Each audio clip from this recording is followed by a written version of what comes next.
Hi guys, இன்னைக்கு Saturday special என்னன்னு பார்த்தீங்கன்னா நாட்டுக்கோழி பிரியாணி தான். இது பட்டு இதை பாருங்கள், நாட்டுக்கோழி பிரியாணி ரெடி ஆச்சு. இப்படி தான் வந்திருக்குது.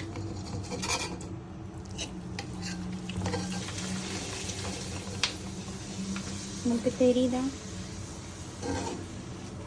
சூப்பராக இருக்குது. நீங்களும் இதே மாதிரி வீட்டில் ட்ரை பண்ணிவிட்டு எப்படி இருக்குன்னு கமெண்ட் பண்ணுங்கள்.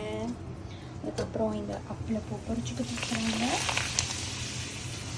அதுக்கப்புறம் இந்த நாட்டுக்கோழி பிரியாணி, இந்த சிக்கன் 65.